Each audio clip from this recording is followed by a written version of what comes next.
that. We gotta change up that tarps off photo in the intro. If anybody wants to know how important Dakota Josh was to the Vancouver Canucks, that was the game. Okay, so condiments. This is everything. Everything. So we run the gamut completely, right? I'm talking about sriracha on the bottle. Sriracha? Sriracha. It's that silent R that screws me up. Is it a silent R? I don't know. Like, who's tall? Who's tall? Chris Pronger, wasn't he tall? Chris Pronger was tall. Yeah.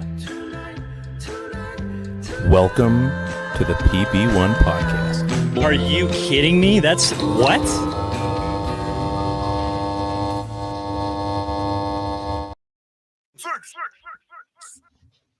That was good. You know what I just remembered? Because I didn't update this from last show. Now we have borders. Oh, Wednesdays without borders, not Fridays without borders. Man, I love that Roper song. Like, I'm listening to it, I'm just like right into the song, and then the show starts. Shout out to Jesse Roper, which we're going to see next month. I cannot wait. That's going to be a good time. Yeah, I'm sure he's not listening to the show right now, but like, I think he's got a show. That's probably why. The question would be like, my brother lives on the island. Jesse Roper's from the island. That band sort of tours all up and down. They're awesome. If you get a chance to go and see them, they're in, totally worth it. Great show. They're in Winfield coming up here pretty quick. They usually play in Kelowna, like Redbird locations like that. The rumor is that he's like such a dude that he once played a concert on a weekend and was paid in like squash and grown vegetables. See, I know I've been trying to get him on the show. He said he was going to do the show because I asked him. I got his blessing to play the song in our intro, and we were doing a poor job of promoting that. So I'm doing better. There'll be a link every week. But yeah, I wanted to have him on and just talk. I think he's like a Leafs fan or something. But yeah, we gotta make that happen. And let's get it'll happen. It might be a summer thing. Yeah, it seems like it should be a summer thing. Maybe even like if he comes down here, one time when he's headed this way, it'll be Kelowna, be in the top of his mind. We'll get him on the show. Yeah. Oh, by the way, welcome to PP1 podcast. We've united. We are one PP. We are PP1. Oh wait, that's not how it works. Let's start over. Welcome to the PP1 podcast on the Area 51 Sports Network. I'm Ryan. This is Ted. We are going to talk Canucks hockey. We're going to also talk about things that are not hockey, but we're going to talk about Canucks hockey. First of all, love Jesse Roper. We'll talk about that too. Love your hat, Cincinnati Reds spring training hat. For batting practice. I don't know if it was spring. Yeah, what do they call them? No, they went to BPs. They were like, it was second season or something like that. Yeah, it's an official on-field hat, which is kind of cool. We had the Mets ones back in the day. The Mets ones are great. I don't know which ones I like better. I don't know what the terms are for them. Like, yeah, I think I like the other guy better, like the Mr. Baseball, like Mr. Met or whatever. See, I like the Mr. Met myself. I like the baseball one with the stash, and I'm a little biased, obviously. Yeah. But like this one. Like Mr. Met is just, I don't know. And their new one, we had this in the group chat the other day with the spring training ones. And Mr. Met with sunglasses, very cool. Very cool. Yeah. Nice job, New York. So the Jays, of course, sucks. It's the same boring piece of crap as usual. And I said in the group chat, I could probably design something that people would actually buy. It's easy. They're in the Grapefruit League. You make a grapefruit colored hat. You get the slugger baseball, like the Roger Clemens era. Or just after Roger Clemens, I guess. Grapefruit color hat, like all that would go off in Miami easy, right? It just doesn't happen here. And you get it. He's hitting a grapefruit even, which is no brainer. And you like highlight, so you're gonna have it's gonna be like the peachy kind of color or whatever, grapefruit color, and then you highlight it in like some kind of electric green or like a muted electric green, and then you've got the T guy do a throwback, have it. You're gonna sell 1 million hats, promise. I got this. I got it dialed in. Like you're printing money. It's easy. I'm just happy. Like, do you remember how big of a deal it was when they decided to bring back the Blue Jay? Oh my gosh. I remember that day vividly. Do you want me to recount that day? I remember it well. As long as it doesn't take all of our Canucks time. It won't. It was December, like the, I don't know, 12th or something like that, 10th. And it was a cold day, and they had a big announcement. Pardon me? It was a Tuesday. It probably was a Tuesday back in the day. I think that's a Tuesday. Tuesday. And so they're having like the press conference, and I remember I was watching it at home, and I'm like, I got to race to work. I got to see the rest of this. I got to be jumping up and down. So I get there. Obviously, they release, Brett Laurie, I think, was on that team when all that happened. Yeah. And so anyway, yeah, he was fun for a while. Remember when he was a big deal, and then he wasn't a big deal at all? He was fun for a minute. Yeah. Anyway, so they release it. The blue hats come in, I think, January, February, just before spring training, and it was we all bought one, and it was printing money. Oh, yeah. And it didn't matter if you bought a blank one, if you bought a name jersey. We sold tons of them, and then they got good. Then the team got really good, and then we just started selling them hand over fist. Oh yeah, that was Dickey and Jose Reyes and Tulowitzki. Tulo. That was a really fun team. Bringer of Rain, Edwin. Bringer of Rain. Yeah, that was a really fun team.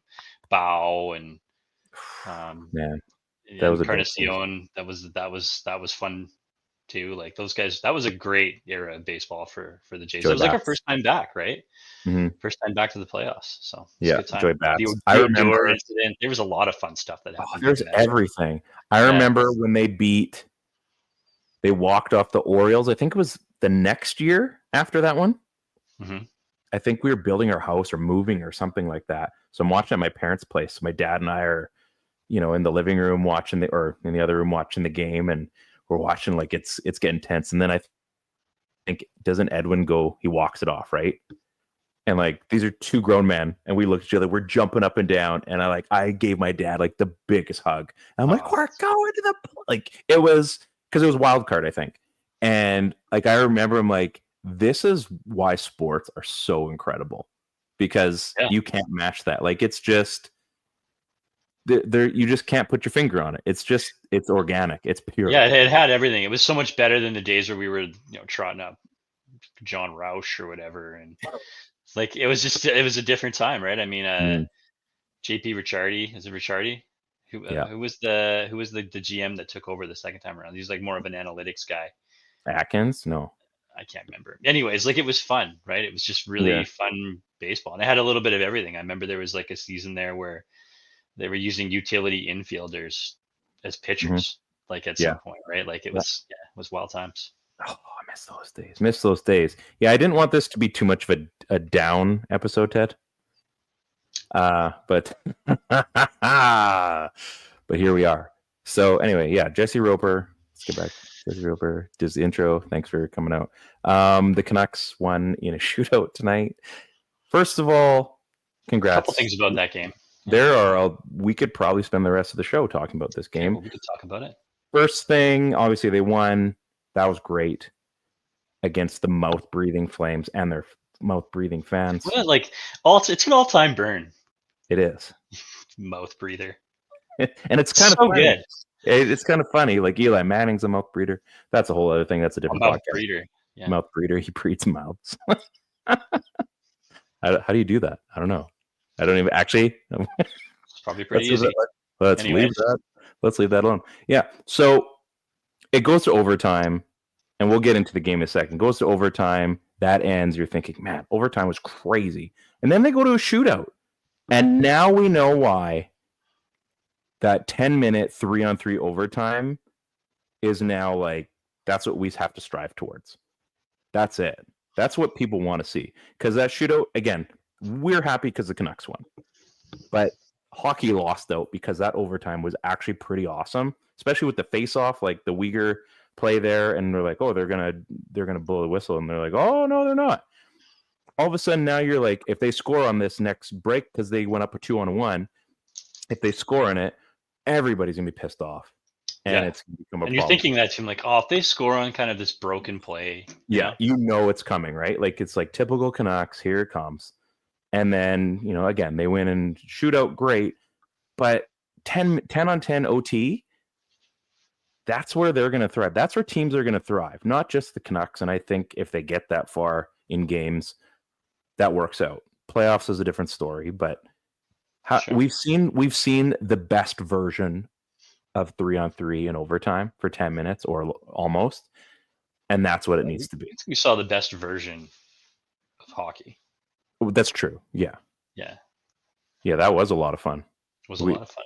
It was. We were talking about that at Speed's game tonight about like when the Oilers were in the playoffs, and one of the moms was talking to me about like, because they're from the States, and she's talking about like last year when the Oilers were in the final against Florida, and she was talking to someone about like, oh yeah, they don't cheer for Edmonton because it's the Canucks or bus. I'm like, yeah. She's like, you didn't cheer? I said, no, I hate Edmonton and I hate Calgary. Why are people so surprised? I think it's like she goes, you cheered for Florida? I'm like, absolutely. I said, I hate Edmonton. Openly, and as if you wouldn't. Yeah. And so like I said, yeah, I side with this person because they're right. And it's like, that's it. I said, I hate the Oilers. I don't want the Oilers. Did hope they lost, and they did.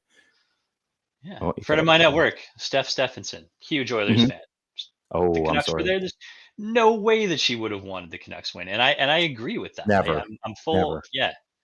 Real Oilers fans, real Flames fans, and real Canuck fans get that. They understand that. It's like a hatred three-way of hatred. Sure. It's a three-way of hatred. That sounds better. Yeah. Okay. Or it actually probably doesn't, but yeah, whatever. Yeah. You run with that. You run with that one and see where it gets you.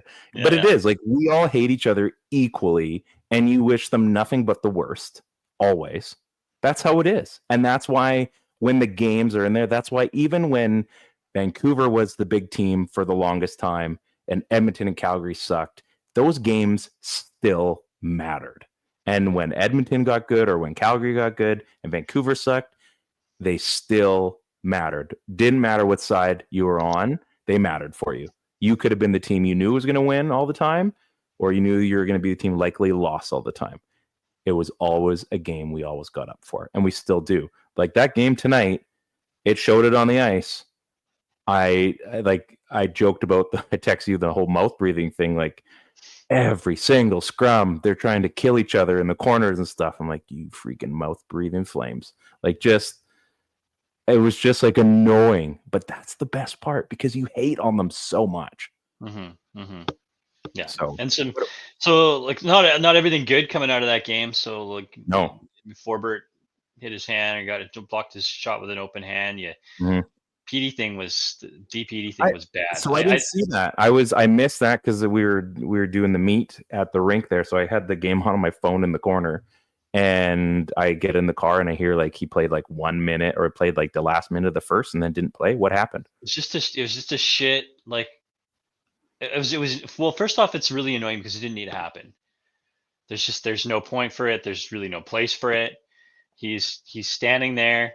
And Zari comes up behind and like cross checks him in the back of the head and takes him down. What? And they both go down.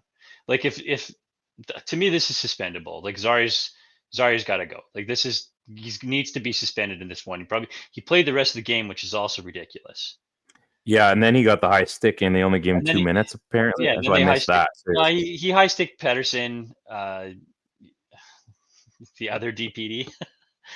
So he only needed one more and he got a free meal. And then Pettersson just had like the idiot spittle scrape. Like I don't know. They like by letter of the law they could have called it a 2 minute, but it was like but if there's blood and it's so but stupid. like who knows if he scratched his face with his fingernail? Like that's how negligible it was. Right. So how to make the rule. it didn't really bother me that it wasn't a 4 minute, but he high staked. It was less in control of that play than he was on the Pettersson play. So he takes down Pettersson blatantly open. He wasn't even paying attention. You know, it doesn't need to happen. This is a rookie. This is like a 21-year-old guy. Dudes are coming up and cross checking you in the back of the head now. Now he's hurt. He could be hurt. Like, yeah, okay, Zari's got to be suspended or whatever for this, but that doesn't change the fact that now Pettersson's hurt on a needless play that didn't need to happen. Yeah, it's not the AHL, right? It's the national, like they call it the national, right? Like if you're pissed off at the guy, you don't. What is that? That's dangerous. Like there's. You know what? Typical Kamloops Blazer. Connor Zary. It's garbage. It's trash. The guy's a mouth. He's garbage. He's a Calgary Flame. That's their MO. I don't like it. Hopefully he's okay. I was just as you were yeah. talking, I was just Yeah, seeing. but it's not all bad, right? Like it was a treat to watch Justin Wolf tonight. The guy's good. Wow. I He's fun. so He's so fun to watch. I don't know. I don't care. He's a fun goalie to watch. He reminds me a bit of like Tim Thomas, kind of like okay. he's really scrambly, and he's like a strangely athletic dude for being smaller. You see a little bit of like UC Saros in him, in the way he sort of down low, quick he battles, right? And like I don't care. It's kind of just fun to see a smaller goaltender again. So we joke about hating the Flames, hating the Oilers, any team really, but and I know you appreciate this comment that's coming up when it comes to goaltending in I would say any league. It doesn't matter if it's the team that you hate.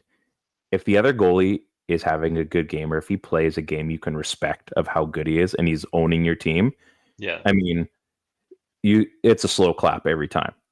Like, you have to appreciate those guys, especially, I mean, hey, there's been the nights where they've been scored on. Like Toskala scored on the Canucks. There's been a few guys that have scored on from a net, and you're just like, I respect that. If you can put up a game like that and score a goal or get a shutout or just be incredible in net, like when they played Anaheim and Gibson did the little around thing, I'm like, that's the play of the game.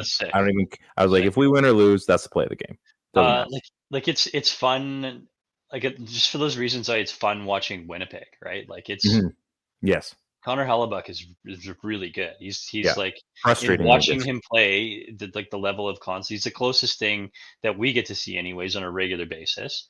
He's the closest thing to absolute peak Demko, and to think that peak Demko was there at that level, and there was a period of time where maybe he was even better than Hellebuck. Well, I'm not talking for an entire season, but for there was a run for sure, and portions of season, right? But that's like Makar Hughes kind of stuff. At that point, is like, all right, this guy is playing better. We have to give him his. That's a perfect example. That's a great call, and it's really fun watching Hellebuck. Now, like I love that they brought up the fact like which goaltender is under the most pressure this year to perform in the playoffs, and in my opinion, it's got to be Hellebuck. Oh yeah, I mean, it just hasn't won. It's time. Hasn't won in the playoffs. Has looked like a completely different guy in the playoffs. Hasn't won a big game. Like, and you can go ahead and add Four Nations to that as well, right? I mean, that was a huge game, and he didn't win again. So I think he needed to really come out of that really well to sort of like solidify some doubt going into the playoffs. But that doubt is all still going to be there because there was yet another opportunity to win at the highest level and just couldn't. But it's so funny how that works out too as a goaltender, because like, unfortunately, you're the one where they have to hang it on, right? Yeah. Like you look at Ryan Miller against Luongo in the gold medal game, or Luongo versus, I mean, any of those, playoff rounds. Like, you could have the best guy in net and lose. Yeah. Right? I mean, sometimes it's a fluke. Like, okay, let's be honest. If it wasn't for leaving Connor McDavid open, plus there are some big saves the other way, I mean, we may be talking about, man, we need to get that one back in the Olympics next year. Yeah. Because... Yeah. And they're saying the exact same thing because they're right there. Exactly. And you leave the wrong guy open. There's only a couple of guys that just wouldn't miss that, and McDavid's one of them, and he just happened to be all by himself. Well, McDavid didn't even have to do anything. He just had to shoot his normal shot, and he was going to score that goal. So is that on Hellebuck? Technically, because he let the puck in. But I mean, that's not on him. That's for a team not making a smart decision. And unfortunately, if you're going to pick one guy out of the two, you're going to pick Connor McDavid over Hellebuck. That's how the system works. That's how hockey works, right? I mean, the goaltender in the moment, I mean, you can see a guy save, 9 out of 10 saves, but hockey's a funny thing where sometimes it's the stupidest thing that happens, or just poor timing. Like, Chicago almost beat Vancouver in 2011, and if it wasn't for Burr, scooping it midair, or Luongo making that massive save, never would have got there. We may not have a 2011 to talk about, or 94. Like, sometimes there's just a key save to keep it going, and sometimes the best goalie isn't the best, and sometimes the guy that just needs to pick me up, gets his big save, and becomes like Stuart Skinner was that close, right? Last year, he was that close from just being absolutely booed out of town. They win the right game, and now all of a sudden you can't beat the guy. Yeah. It's I mean, look at even in you can go a little bit smaller than that in Four Nations, and I mean, you had Soros as like a starter, yeah, and clearly one of the top goaltenders in the last like 3-4 years, and yet it was Kevin Lankinen that comes out of that tournament with a rise in stock and was the clear better goaltender. yeah. It's crazy how lucky Vancouver has been, really for the past, like, I want to say basically since the Luongo era. How good their goaltenders have been, right? And there's been poor seasons, obviously, and we think back to the Demko one and this Spencer Martin experiment, but the goaltender himself was still here, right? So there's been just an impressive run of depth here. I want to throw one more at you, and where it looks like maybe maybe our backup situation, our developmental situation isn't perfect. It's still good, but then they find a guy like Kevin Lankinen and boom, 4-year contract. and it buys them 4 years. Yeah. Yeah. I want to throw one more goalie at you just to prove a point.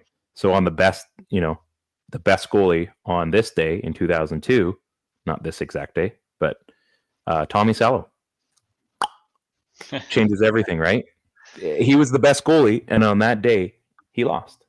Yeah. And next thing you know, Canada's playing for gold. So it happens, but goaltending is it's fun to watch too, Tommy. Those Oilers teams were fun.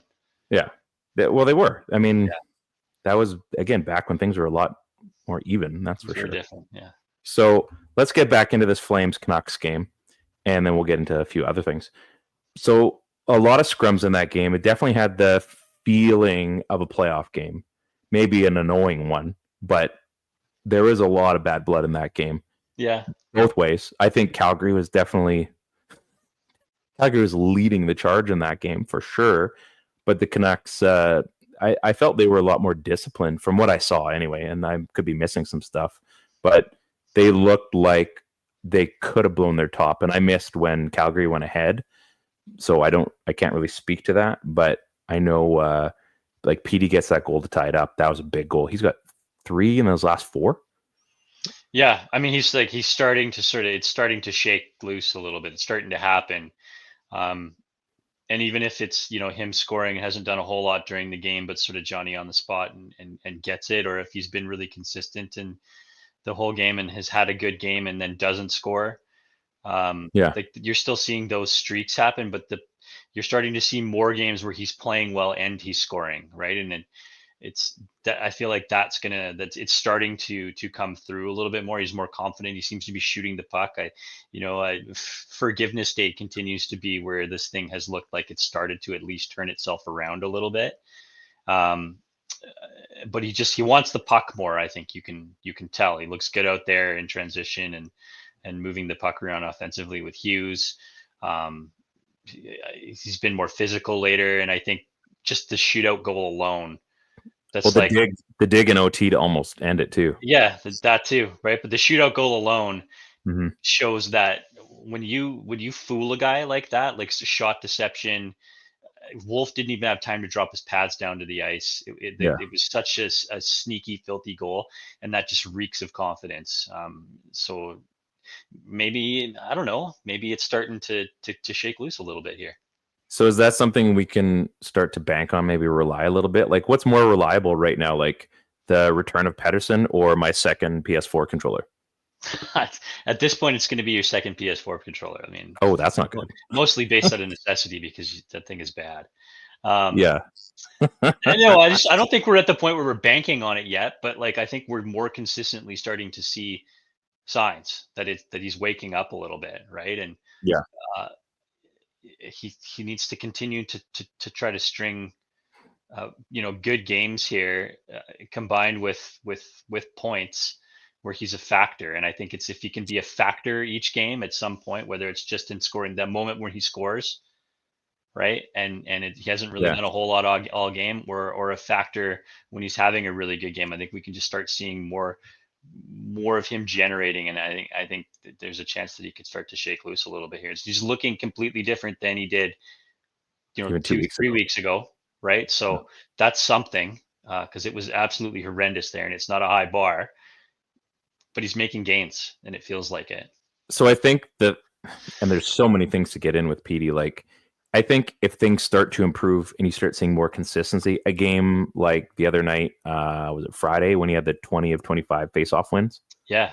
A game like that, if he doesn't score, you're like, okay, well, he was a beast on this side of the puck, and instead of his goal scoring. But when that was the only thing going, you're like, okay, well, at least this looks like the more dominant PD, even if the puck's not going in the net. Well, now it is. Now he's digging harder, and also these other things are going on. So it's he's such a tricky guy. Like, if he finishes the season with 20 goals this season, which I think is doable based on based on recent play, if he gets to 20, is everybody going to say, okay, I think he's figured himself out again, and like we talked about, a reset and starting for next season? Are we all cool with that? Like, what would be your take if he finishes the season with 20, 21 goals, whatever?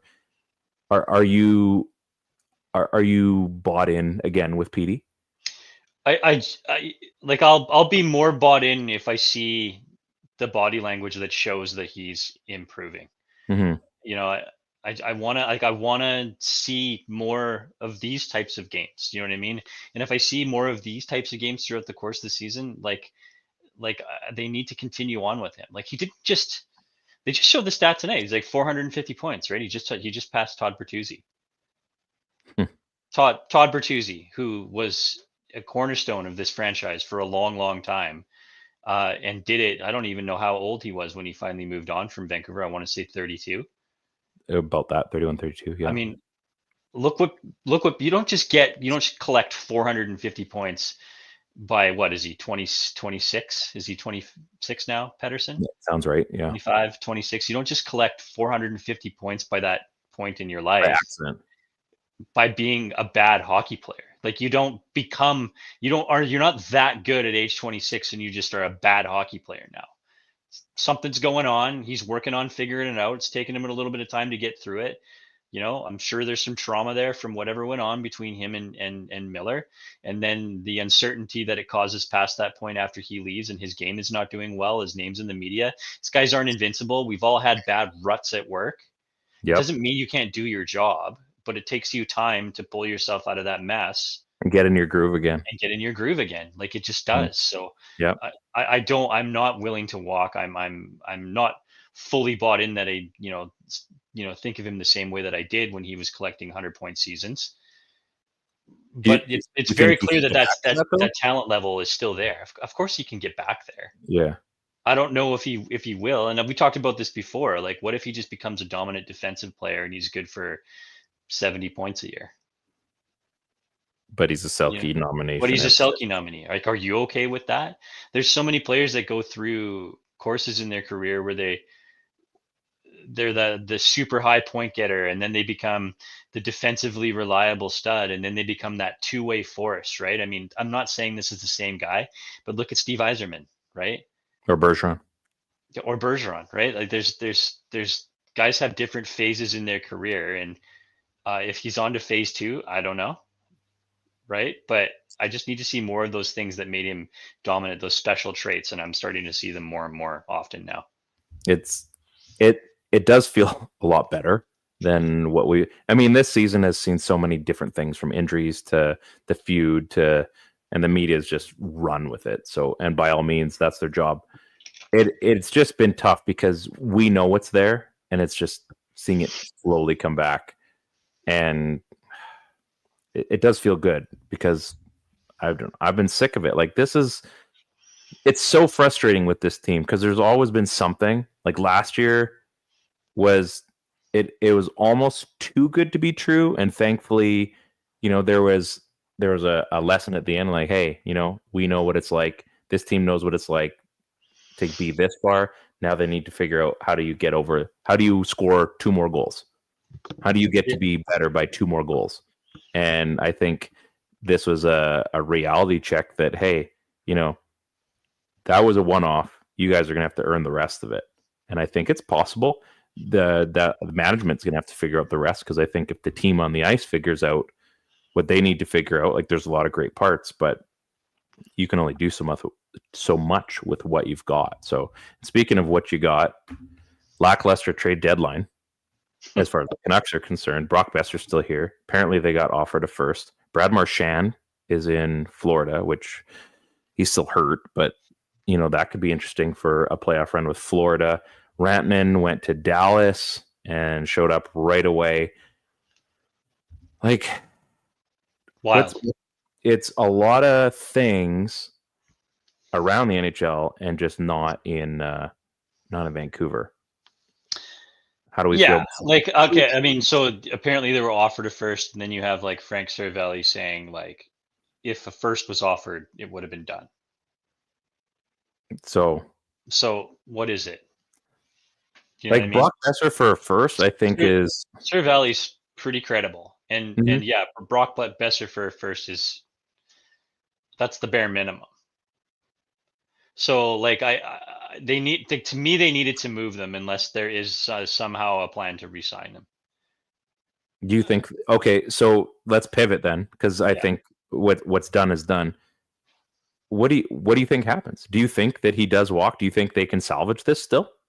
Because he's been kind of muddied in this whole situation, right? Yeah, I mean, he needs a playmaking center. I don't know if Vancouver can give him that right now. He's not a great fit at this point in time. I still don't like to buy the idea of paying a 28, 29-year-old. The money, the number is not that bad, but the term is too long, right? It's for a guy who already took that long to get there to the 40 goal mark, which we love. Like, I hate talking bad about. Yeah, but there's the business part of it, and that's what we're getting at. I just don't think that I'm like prepared to pay that. And if you're telling me that there was no first offered for Bo Horvat, that makes me feel like other people felt like that too.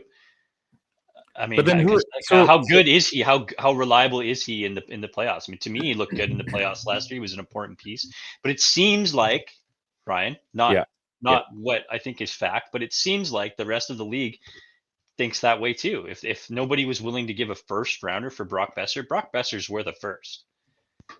I don't think that's a stretch. So if they let him walk, though, who are they going to get? Who are you going to spend that money on? Who's available? I have no idea. You know what I mean? There's all sorts of talk, and just because who's available doesn't mean we can get him either. If Marner's out there, that would be really neat. And Marner's saying he doesn't want to play anywhere else.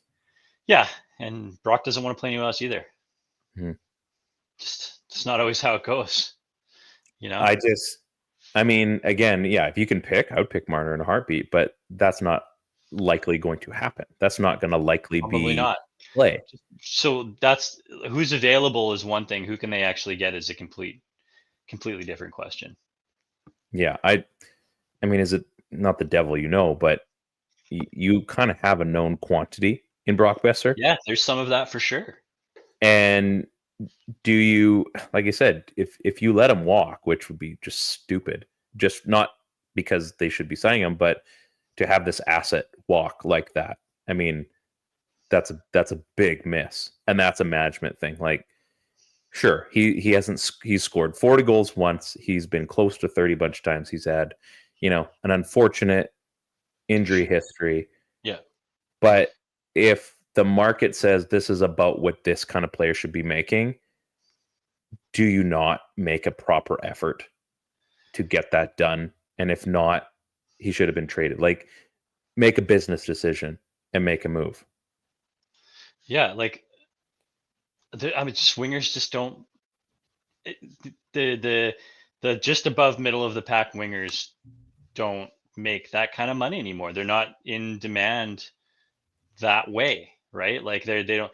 He doesn't necessarily drive his own line. He's a complementary piece, right? Which is a very good one that this team has as a homegrown player for a long time, right? But like, Jake DeBrusk is making $5.5 million this year, which is crazy. How much money is Brock making right? By comparison, he makes more Yeah. than what Jake DeBrusk just signed in at a 7-year contract. And I don't think he's got the same offensive touch that Brock brings to the table. This is a good list. But this is not that, he's not that far behind in terms of quality winger, and there's lots of other things that he brings to the table that Brock doesn't in terms of skating and speed. And Ooh, this is a good list, Ted. what's that? The UFA list. There's some names on there for sure, but like I just don't know if you can pay that much, and probably what he's making right now, this number right now that he's at is probably the money that he should be making on this next contract. Yeah. But he's probably going to get 8 somewhere. Yep. So I'm just going to throw a few of these, and I don't want to dwell on this too long. But you've got Marner. So there's some RFAs in here, which again, you could make a trade for some of this stuff. Evan Bouchard, Aaron Ekblad, he's 29. Chikrin's on there. He's 27. PED is Aaron Ekblad, eh? Pardon me? PED is apparently Aaron Ekblad. Yeah, that's crazy. I mean, whatever. It's what did they say? Someone was saying that they got him to take PEDs so that he could rest his body. Some pipe dream. Anyway, Ehlers is there. Provorov is there. Gabe Velarde's an RFA. Peterka's an RFA. Bessard, Noah Dobson, Bowen Byram's an RFA. 18-year-old Sam Bennett is 29. Marco Ross. Like, some of these guys are going to get signed homegrown. Who else? You got Drouin. You've got Kyle Palmieri, Luke Hughes, K'Andre Miller, Donato. Who else we got? Like, there's Lafreniere, or is that? Yeah, there's so many guys. So many of those guys aren't going to make it though, because I know. they're I'm just tenured by saying. their team. But there are a lot of guys there. Like, that's, if you believe there was money that you could spend and maybe make a trade into some of that, that there's enough there. Yeah, there's enough there that you could make a trade and spend some money. And yeah, there's a lot of fun stuff there. Like, I would, first off, like, this team is obviously leaning towards players that can really skate. Yeah. So I mean, Besser leaving would eventually open up a spot for somebody who can scoot a little bit better, right? I mean, yeah, I don't know what a guy like Sam Bennett's going to go for, or if he even leaves and ends up in free agency. But that would be like, I would be interested in that. Although you can't have the guy at 28 years old signing some sort of 7-year deal. Like, that's not going to work either, right? I mean, he's got a cup, so he's got a cup. So yeah, I don't know. I want some guys that have some jam, that have I want some guys that have some jam, that have some 20-goal potential. That we need to find a second center. I mean, we said it so often, right? Had 2 superstar centers, now you got none. So he's got to get back to some level of offensive leader on this team, and then they need a solid second line center. There's a couple of guys out there who come to mind. It's probably not Sam Bennett, but Bennett might be a real nice third guy. I don't know. This team's got a bunch of that stuff, right? I think if they want, especially with the cap going up, they can make a splash. But then make the move, make the Besser thing. Like, at least put him somewhere where he can sign that deal, but get something back from him before. Yeah, July 1. I mean, homegrown. It's mismanagement. Yeah, homegrown asset. He's drafted, came up with this team the whole time, sits very high up franchise scoring list. You developed him to his absolute max. Team is having a tough year this year. It's not specifically Brock Besser's fault. And then he could have just played his last game in this arena and could potentially will walk for nothing. Yeah, it would be awful. It would be awful. A couple funny things. So we're watching the game tonight, and my daughter Kinsey is always clever, and she's like, we're just talking about names, and she's talking about players that have the same last, like Carpenter or Swift, or like, just, she's into the whole radio thing. And she's like, the Canucks have a Quinn Hughes, but she's like, wouldn't that be crazy if there was a Hughes Quinn? I'm like, that would be crazy. Like, I was like, as I'm typing, I'm like, what does that even mean? I was like, I don't get it, suppose- but I I'm was here like, for it. Yeah, I don't know how I'm supposed to feel about that, but whatever. Anyway, kind of funny. And then we made a road trip up to Prince George on the weekend for provincials for speed skating for my children, and they did great. Qualified for nationals, so that's awesome. We have Sirius XM. Do you have Sirius on any of your radios or anything? No. So there's a channel called Alt Nation. It's alternative rock, and it's all over the place, like the Killers and like all the stuff that you and I kind of like. Anyway, they're advertising. Oh, Grant's here. 12 seconds I've been here. Appreciate it, buddy. Good to see you. So they're advertising like, hey, if you like this song and like blah blah blah, and other ones from like the 2000s, like My Chemical Romance and this that, like you're gonna love Alt 2K. I'm like, I looked at Christine. I'm like, what? So I'm like driving, trying to like program. Don't do this, folks. So I'm like, okay, put it on 313. We switched between those two channels for the rest of the drive there, which I think we heard this in Kamloops. So that's another 6 hours. And then on the way back, it was Alt 2K. There was the Killers. There was, like I said, My Chemical Romance. There was like basically everything you heard on NHL soundtracks for the last 15 years. And I'm just sitting there like, this is the greatest revelation. I love that. That happens every once in a while. Like my wife and I will get into that like loop of tracks, like just on YouTube, or we're playing videos, or like, oh, remember this song? And it's like, yeah, and it's just like It just the memories. keeps going. The music's got this way, right? I mean, Like so when you Vertigo, find yourself in when those, you Vertigo's can't on plan for those situations. They always just happen. And they happen on things like road trips, or you have a tremendous amount of downtime for some reason. It was It's always 100% of the time fun. Around the campfire is another big one. Yeah, that's a good one. So, I mean, I've also got stashed railway. What's it called? 40s Railroad or something, or 40s Railway. So it's basically like big band music from the 40s. I've got like this weird niche love for fetish for the 40s and music. So it gets me going. I don't know why. Like I'm in my zone. It's like, because it's not crap. It's all actually good music. So anyway, Alt 2K, big fan. Just like, it's just like all the stuff you're like, oh yeah, oh yeah, oh yeah. And it's just track after track, and there's no filler. It's all good. And as good as some of the, the satellite radio stations that you listen to, it doesn't matter if it's like the genre, Yeah. Sriracha.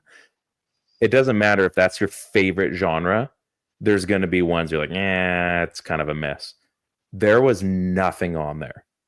It was perfect. So highly suggest, and shout out to Sirius for creating that channel, because he ruined my life. It's over now. There's nothing better. Oh, I like where you're going with this. I like who can build the better 90s 2000 band with Canucks players. Okay, so so Ted asked me, this is what he does. I think we're gonna have to transition the show now. I mean, you didn't have to. You could have. No, let me see. Do I got anything else? Because I like where you're going with this, and it's. I was just gonna talk about golf for the. So you rest can do of it both ways. Like, I don't know. Who could build the better 90s 2000s rock band with Canucks players? And how do we gauge this? I don't know. You just put some criteria into ChatGPT and ask it. Okay. Here we go. And then the other thing you could do is who could build the better hockey team with 90s 2000s lead singers. But I don't know if I can name 5 lead singers. I think that would be tough. Let's stick with what we know. Okay. So because I don't have a cool song for this yet, we're just gonna play this. Top five. And let's see, what do we got? Do we have let's see. We're gonna find we're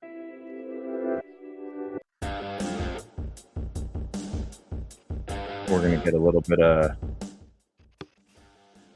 rock music. Oh, do there. Sorry. Can you hear the song in the background? Yeah.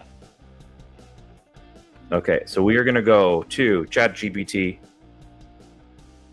and we are going to fill me in again. Who can have the better? Who can build a better 90s, 2000s alt band? I don't know. Alt rock, alternative rock band Okay. with Canucks So- players. So you need a lead singer, a bass player, guitar, drums, and do you want piano, or do you want like another instrument? No, I think what you got. So just yeah, 4. lead singer, bass, guitar, drums. Is there anything else I don't know. There's like DJ? We'll make it like a Linkin Park band. Oops. yeah. Keyboards. Just say keyboards then. Keyboards. Okay. So you've absolutely waxed me every single time. I think I'm 3-0. I'm pretty sure you're 3-0, if not 4-0. So we're gonna do Ted. We're gonna do Ryan. So first, we're gonna do lead singer.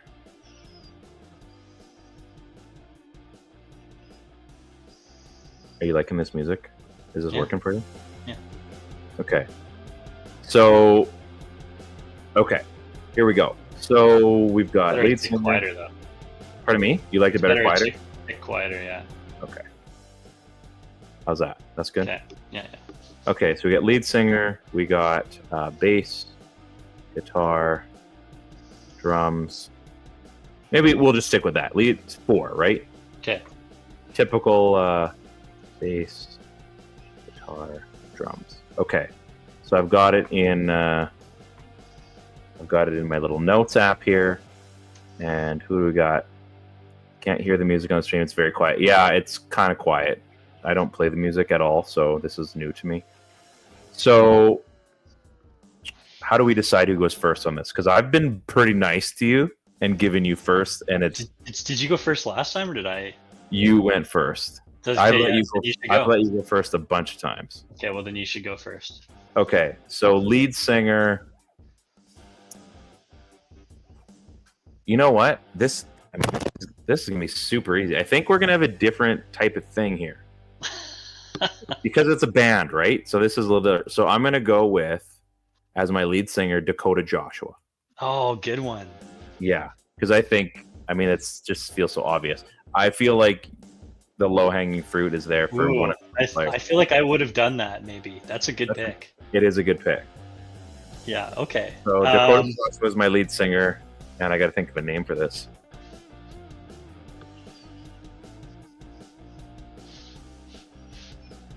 Go for it. You got lead singer. I'm gonna go. Oh man, this is. See, because you're not thinking best player anymore, right? Yeah. Okay, you're right. Lead singer. I'm gonna go with Nils Höglander. That's what I'm gonna do. That's an interesting one. I wasn't Yeah. gonna think that. Yeah, I'm gonna go with Nils Höglander. That'll be mine. Oh, okay. I think. Yeah, like handsome guy, crazy energy. He's got some sick hands. I don't know how that helps him. But he's so flashy, right? Like remember him scoring that ridiculous goal? Like dude's a showman. Mm-hmm. Mm-hmm. So maybe that helps him as a lead singer. I don't know. He's got kind of like he's giving front man. he's got frontman energy. Yeah. Okay, that's a good pick. I like that. I like where your head's at. That's again not someone I would have picked. So bass. Oh man. We should have done drums first. Damn. Because I got to rethink this because depending on who I pick, these people may be not available. For bass, that'd be something deep and heavy. So I'm gonna do. You know what? This is a Philip Hronek. Oh, okay, that's fun. I think again he's got that European thing. I think Yes, he's the Czech Republic. Yeah, guy. yeah. He's gonna just cram on the bass. I think that's a good pick. Yeah. It was. I was thinking guitar too, but I think bass will fit for him. He's a real crammer, that guy. So Yeah, he'd be good on Creed. Okay, I'm gonna go. He's like Wes Scantlin. I'm gonna go with Thatcher Demko As bass, okay. as a bassist. Thatcher Like Demko. big imposing dude. Like I like it. When he's healthy, right? Backbone of the team. It's like, hey guys, I can't do the gig. My You know, grind's keeping up again. he keeps the beat going for this team, right? When it was him, he was the guy. He's got that bass line going all the So time. I'm gonna take Thatcher Demko. Okay. Guitar. This is a tough one. Because I think I man. know who my lead guitarist is, and if it's not this guy, I got a good second. So we're talking. This guy's gonna absolutely shred. He's gonna be just the licks are just for days. Oh yeah, just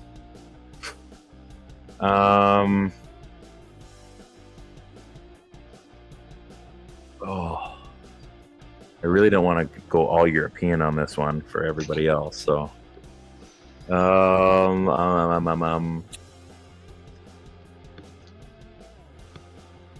oh, this is tough because like my brain keeps going to drums. So, but I can't. I gotta go in order here. So let's what is do this? This is guitar. lead guitar. Yeah, lead guitar. Oh, Ted, I am stuck, man. You know what? I feel like if his talent translates from hockey to, this is so stupid. If it translates from hockey to the guitar, and he's pretty hip.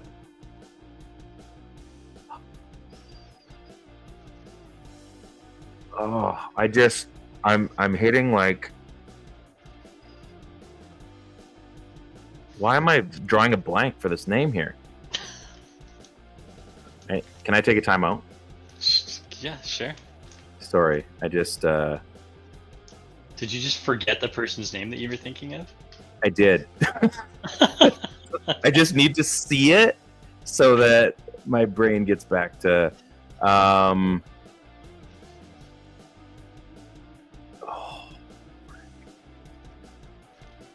Yeah, I'm gonna stick with what I had, and I'm gonna go with Elias Pettersson. Okay. Yeah, you kind of have to. Elias, not Elias. Elias. Okay. Yeah. So this is my lead guitarist. Lead guitarist. So who's got the sickest mitts on this whole team? Could be Elias Pettersson. It's probably gonna be Quinn Hughes. I'm gonna take Quinn Hughes on this one. Ooh, okay. And he's Just kind of like Just the guy that's in there. He's ad libbing. He's freestyling. You know what I mean? He should have been your bass player. Yeah, because this guy's the one that goes off script, right? I mean, Okay, I see where you're going with this. He can break code on anything, right? He can do his own thing, and if he ends up on like some 2-minute guitar solo, like everybody's gonna be stoked about that. Mm-hmm. So I'm gonna go Quinn Hughes on this one. That would be pretty interesting, and he'd be so. It's like you've seen that the Ned Flanders like death metal band. Have you seen that? Yes, yeah. It would be like the equivalent to that. You're like, there's no way this guy is that good, and then he comes out. You're like, that guy. I'm scared for my children. Like out of nowhere. So this one. This is the one you've been waiting for. Do you want to say it for me? Because you know. No, I don't know who it is. Because I have 3 guys that I could take here. Okay. It only makes sense. He leads the league by over 100 of these hits. Oh yeah. And he's just like he's basically Animal personified. I'm talking about Kiefer Sherwood. He is going to absolutely mash, like he's going to have at least 1 drum set per show. Like they're going to have to be like they're going to have to be making as much money as Nickelback was, because that's the only way they're going to be able to afford drum sets for Kiefer Sherwood. Like they're going to have just absolute, like his drum solos are like, he's not even going to be able to finish all of them because he's just going to beat the crap out of the drums. So Kiefer Sherwood is my drummer. I think he'd be a lot of fun. And Okay. and he's energetic because he's like Dave Grohl would be on the drums. Okay. So, I'm petitioning for a swap. Okay, is it possible that I could draft this next person, and instead of inserting him into drums, I can actually swap him as my lead singer, and I'll put Nils Höglander at drums? Can I do that? You know what? I think you're having a change of heart. You feel this person. I think I might have a guy that's better suited as a lead singer. So you're gonna pull the old Nirvana Foo Yeah, Fighters yeah. from drummer to lead singer. Yeah, because initially, I'll allow okay, it. if you don't allow it, that's okay. I understand. I would have drafted Connor Garland to be my drummer. For all of those reasons, crazy. He's a whirlwind, bit of a tornado down low, right? So you want Connor Garland to be your lead singer? No, Connor Garland would have been my drummer had I had to take a drummer. Oh, okay. So what I'm going to do is I'm actually going to take Nils Höglander out of the lead singer position. I'm going to insert him as my drummer. Okay, that's what it. Yeah. Okay. He is the whirling dervish, and I'm going to insert Brock Besser as lead singer. What? Yes, completely you off kidding? script, completely off book. That makes no sense. Brock Besser is my new lead singer. He's the handsome lead singer. He is Gavin Yes. Rossdale. He The is. ladies are gonna swoon. This is, yeah. Can you imagine this guy singing "Glycerine"? Okay. Can I turn my camera off for a second? Because I'm gonna do that right now. Wow. Okay. Not at all. I mean, yeah, that's about as off script as you can get. That's like holding auditions and the guy ends. It's like what was that movie Rockstar? Did you ever see that with Yeah. Mark Wahlberg? Yeah, beauty. Okay, so here we go. ChatGPT. I feel like you might have this one, but I hope so. So, what's the wording of this? If these two, how do I word this? These two groups of Vancouver Canucks formed were- two theoretical rock bands. were to form 2000s alternate 90s 2000 alternative rock bands, theoretical rock bands. formed two theoretical 90s 2000s And had a battle of the bands who would win. rock bands and had a battle of the bands who Between each would other. win between the This is the two. stupidest thing we've ever done. I fucking No, it's definitely not. I love this. No, I love think- it. That it's so I stupid. think the rest. I think the world. Don That Cheadle. one was. That one was. Well, that was pretty good too. No, the one, the historic hockey Louis showdown. DeBrusk. That was definitely I think our best. Yeah, Louis DeBrusk, Don Cheadle. Who would win between the two teams? Team A. I'm going to be Team A. Yeah. No, I'm going to stick with Team B because I got to stick to script. Team A. Lead singer is Brock Besser. The bass player is Thatcher Demko. The guitarist is Quinn Hughes. And the drummer is, who is it, Nils Nils Höglander. Höglander. Team B, lead singer is Dakota Joshua. The bass player is Philip Hronik.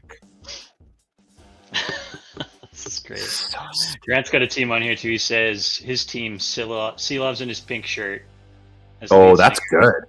Suter, bass, Garland, guitar, Forbert, drums. Forbert, interesting pick. I don't know. I might need you to explain that one.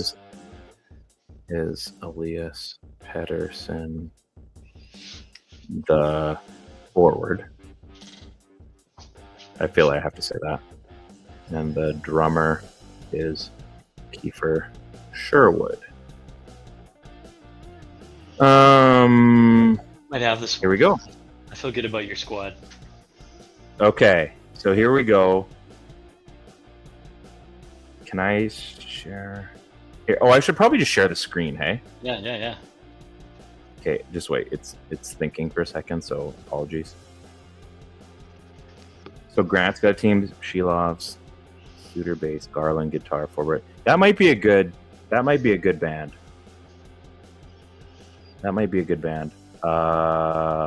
Here. Okay. So we're gonna just a second. We're gonna share the screen. Battle of the bands. Share. You guys can see this? You can see this, yeah? Yeah. Okay. This is an elite question. I agree. So Team A. I love how they just tease you along. So, okay. So here we go. Besser, Demko, Hughes, Hoglander. Lead singer Brock Besser, a strong, smooth presence with flow and a naturally cool demeanor. He could deliver some melodic 90s grunge vocals, possibly in the vein of Pearl Jam or Creed.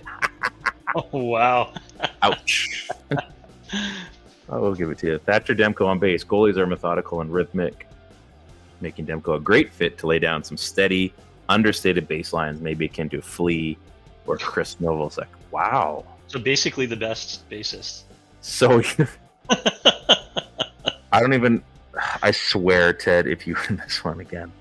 Quinn Hughes on guitar, the ultimate playmaker. Hughes would shred effortlessly with speed and precision, much like John Fricassetti or Rivers Cuomo. That's interesting. Wow, okay. I mean, Rivers kills it, so good for you. I mean, I could see Rivers Cuomo and Quinn Hughes now. Yeah. Oh, Yeah. Let's throw back Buddy Holly, right? Or like Hash Pipe. Could you imagine Quinn Hughes just shredding Hash Pipe? There you go. I actually need to hear this somehow. Nils Hoglander, small but relentless, a high energy drummer who could go full Dave Grohl mode. Think of him as the guy hammering out anthems like Foo Fighters' Everlong. Okay, I'm feeling really good about this. I really am. Things took a turn. So let's go here.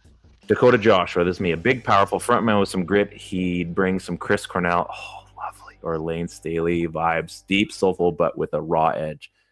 I mean, Chris Cornell. I think we got ourselves a winner. Bass, we got Phil Peronic, a playmaking defenseman with a steady hand, probably a good basis for something groove heavy, maybe Tool or Rage. Oh man, I got this locked up. Locked up. Just get him to play Jambi for 10 minutes.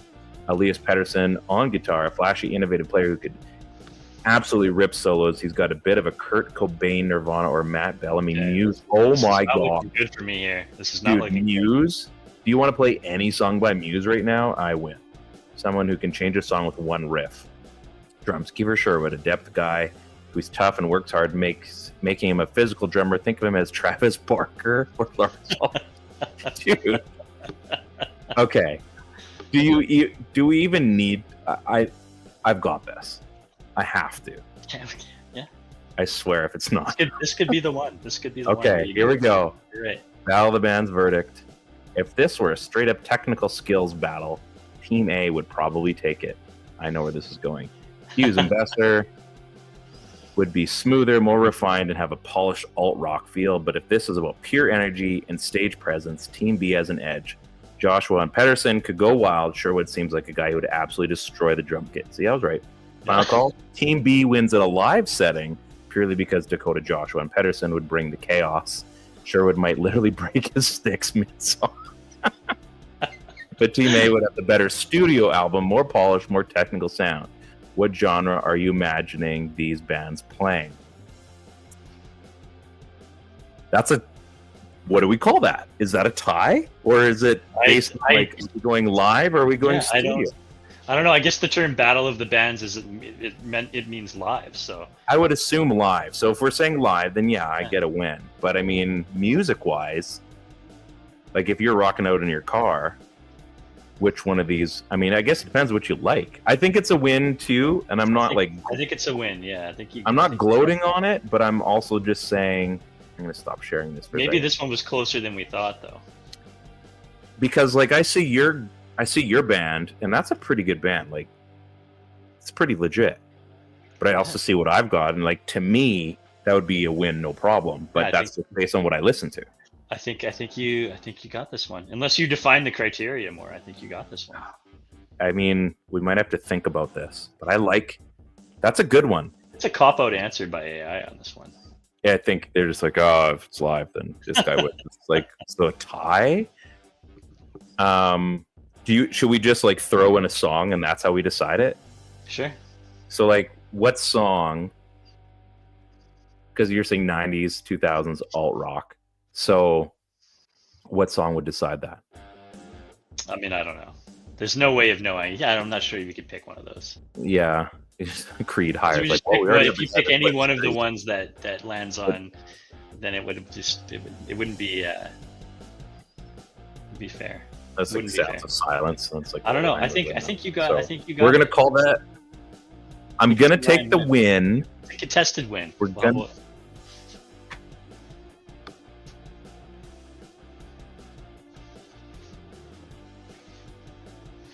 But that is a good question. If it's a studio album, I think you might take that one. But yeah, live band, I'd kind of like to see that. I'd kind of like to see it Limp Bizkit style. Yeah, we could just do rolling. I mean, if it's Limp Bizkit style, I don't even think we need to punch that in. That you win that one. I would probably win that one. So it would have to be something a little bit more melodic. No, I don't know. I don't even think we need to go any further with it. I think you won. I think we'll just leave it for what it is. We can enjoy it, and if you feel that you've got a win based on I'm going to take the win based on what the computer says. Yeah, I got one win, so that's something. That's got something. You're away next week, right? I am. I'm headed out to Vegas for a work convention, and then after that, back home. But it's vacation time. We're driving out to Tofino. Family. So we're gonna relax on the beach for like a week and go surfing and ride the ferry. It's gonna be great. You're like off skis for two weeks probably. Yeah, basically 2 weeks. So okay. If you really want to get a show in there, we're gonna try to do a show. Yeah, we'll get maybe get some special guests on here. Maybe Chris Faber's got nothing else to do. I'm just kidding. He's got plenty. Should have him on for just a regular show again one of these days. Oh yeah, I mean he's just something to do. I mean this would have been a good one I think, but. Whatever, we'll figure it out. That was a good ending. Good idea on that one. Gets the juices flowing. I like it. A lot more fun than what the Canucks have been lately. That's for sure. Hey, today was fun. Today was fun. Don't sour it.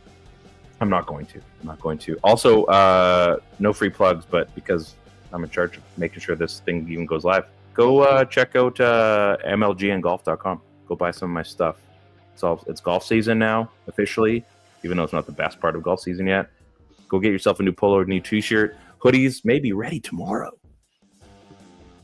Luke's got his black one. Do you see the black one? Did I send that to you? I don't think I've seen the black one, no, but I'm like ready to accept anything you want to throw my way. Just kidding.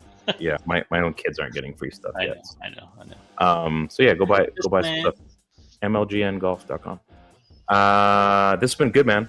I can't wait. I'm happy that you got holidays and a little bit of a fun trip booked.